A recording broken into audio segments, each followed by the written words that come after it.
নামজার হৃদয় ভরা আমার বন্ধু চন্দ্রের নামজার হৃদয় ভরা তার ভরা কখনো মারা যাইতে পারে না। সদাই সর্বদা যেই ভক্ত তার মুর্শিদের নামখানা হৃদয়ের মধ্যে জাগৃত করে রাখে তার ভরা কখনো মারা যাইতে পারে না।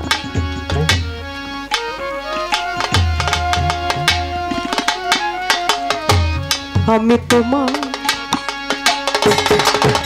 চরণের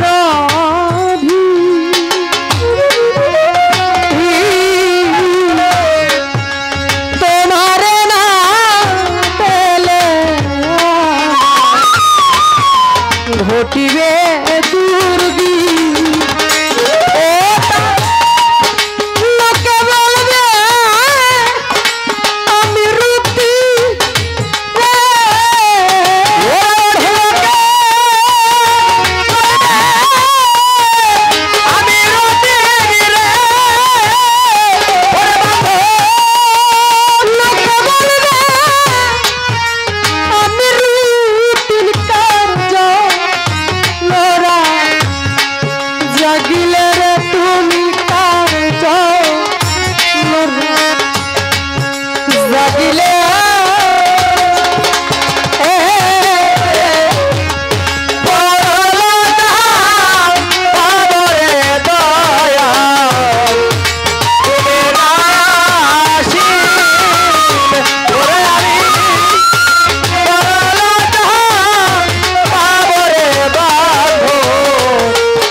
কথা আমার ওনার কাছে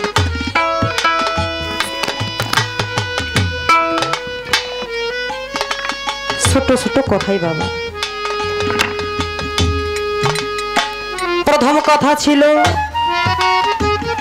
আদম কি কোথা হতে উৎপত্তি।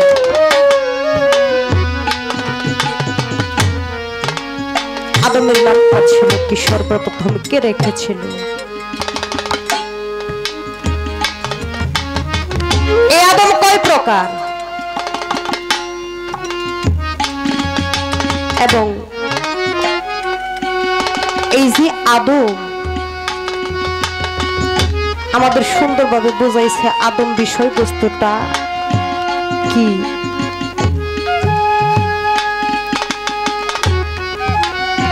আমার খালি একটাই জানার বাসনা আপনি কোন প্রকারের আদম। যত রকম পালাই করি বাবা পালা থেকে একটি করে গান থাকে আর যার যার হৃদয়ে আকাঙ্ক্ষা মিঠানোর জন্য হৃদয়কে তৃপ্তি দেওয়ার জন্য কিছু গান থাকে। আমি এই গানটা কেন ধরলাম এখানে যারা আছে প্রত্যেকটা মানুষই আমি মনে করি গুরু ধরা।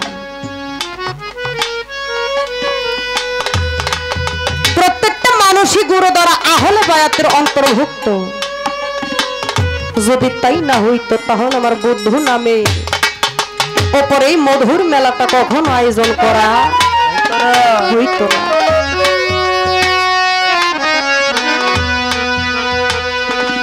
আমারও দয়াল আছে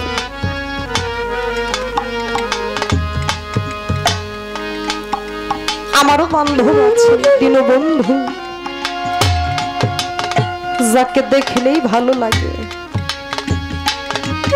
যাকে দেখলেই দুনিয়াদারি সব কিছু ভুলে যায় সেই বান্ধবকে ডাকাডাকি স্বরূপ আমার এই গানটা।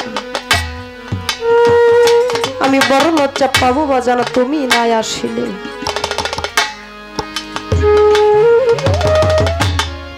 কেমন প্রেম করেছিল বাবা।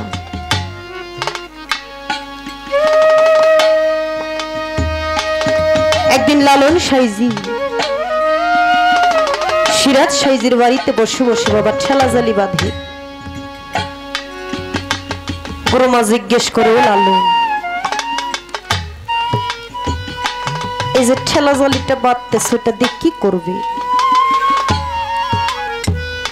বলে কেন মা আমি এটা দিয়ে মাছ ধরে আমার নিজের হাতে রান্না করে আমার দলকে খাওয়াবো। বলে ঠিক আছে তুমি চলে যাও, মাছ কাটার যে সরঞ্জাম আমি সেইগুলো তোর করে রাখি।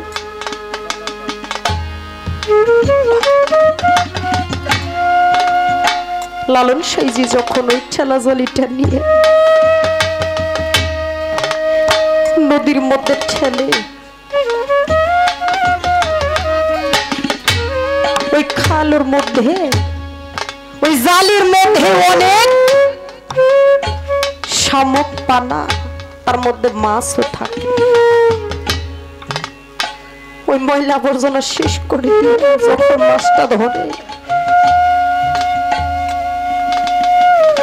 লালন সাইজি মাছের দিকে লক্ষ্য করে দেখে তার মুর্শিদের বদনখানা সেই মাছের মধ্যে ভেসে ওঠে।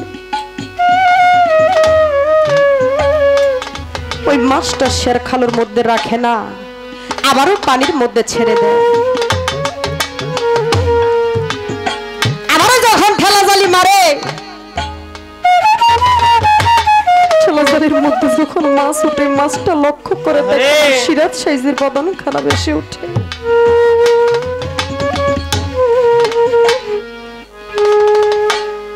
ওই মাছ আর ধরে সে খালের মধ্যে রাখে না। এইভাবে সারা রাত তো কাবার হয়ে গেছে, সারাটা দিন কাবার হয়ে গেছে। যখন শূন্য হাতে লালন সাইজি বাড়ি ফিরে আসছে, লালনকে কুরমা জিজ্ঞেস করে, ও লালন তুমি কি মাছ ধরো নাই?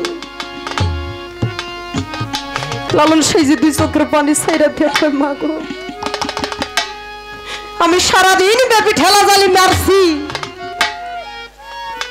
মাছও উঠেছে, কিন্তু আমি মাছের দিকে লক্ষ্য করে দেখি আমার দয়ালের বদনখানা সেখানে ভেসে ওঠে। আমি কি আমার সিরাজ সাইজিকে ওই খালের মধ্যে বন্দী করতে পারি?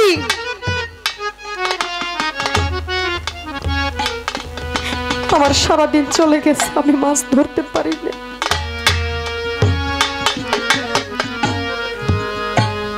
গুরুমা রাগান্বিত হয়ে বলে, তোমার মতো ভক্তের আর আমার দরকার নাই, তাড়াতাড়ি আমার দরবার হতে বিদায় হয়ে যাও।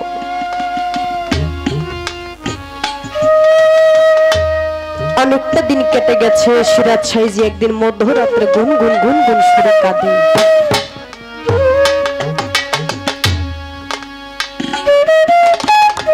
সিরাজ সাইজির রমণী তাকে জিজ্ঞেস করে, ওগো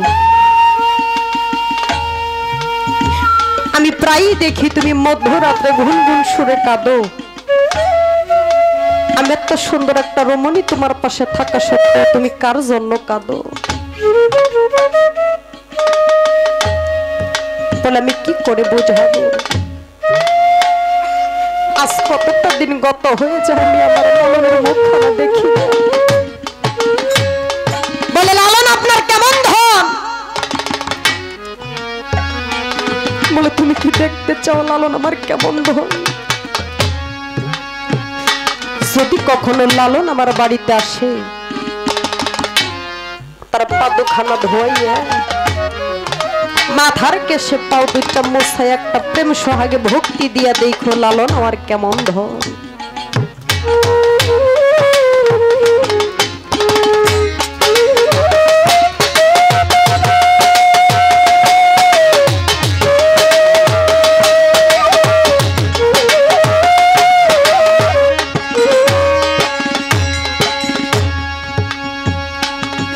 ছোট করে যখন বলছে, ও লালু, এই ডাকটা গিয়ে পৌঁছাইছে আমার লালন সাইজির কর্ণমণি। লালন সাইজি কি করলেন, এক তারাটা হাতে নিয়ে সিরাজ সাইজির বাড়ির দিকে রওনা হয়ে গেছে।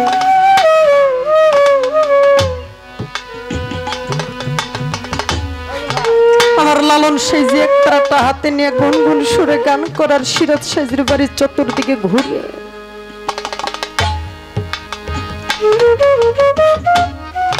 আমার গুরুমা কি করলে,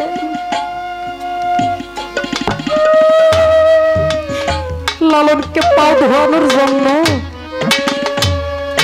একটা টেবিল আর এক লোটা পানি নিয়ে রেডি হইছে সে বইসা রইছে বলে আবার লালন আসলেই আমি তার পাও দুখানা মুছতে দেব। যখন লালন আসছে লালনকে বলো আরে লালন তুমি টেবিলের মধ্যে বসো। গুরুমার কথা শুনে যখন লালন টেবিলের মধ্যে বসলো গুরুমা যখন লালনের পায়ের মধ্যে হাত দিতে যায়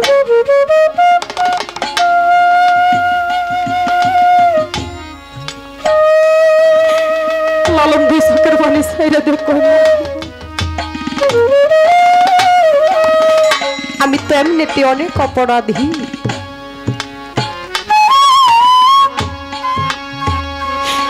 আপনি আমার গুরুমা, আপনি যদি আমার পায়ের মধ্যে হাত লাগান আমি যে পাপী হয়ে যাব।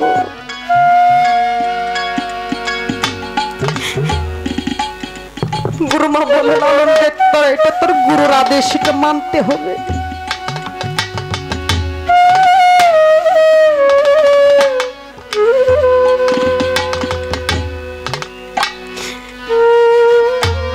লালনের পাপ ধোয়াইয়া মাথার কেশে পাও তো খানা মুছাইয়া যখন সিরাজ সাইজের পাশে বসে একটা প্রেম সোহাগে ভক্তি দিছে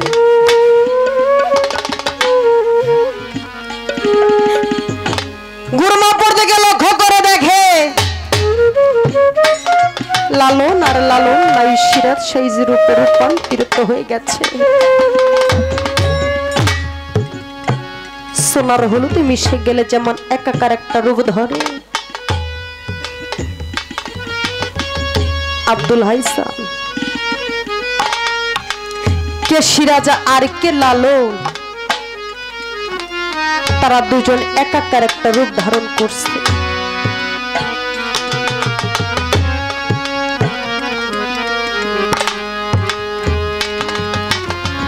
আমি পারলাম না আমার এই দেহটাকে আমার গুরুর সেবায় লাগাইতে,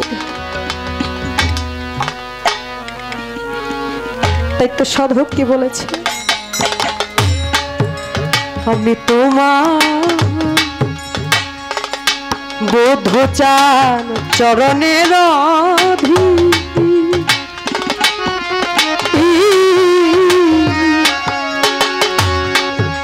তোমার না পেলে ঘটিবে দুর্দি। আমি তোমার চরণের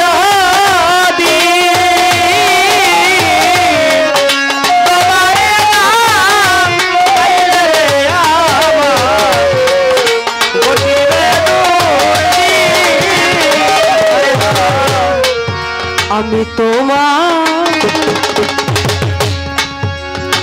চরণের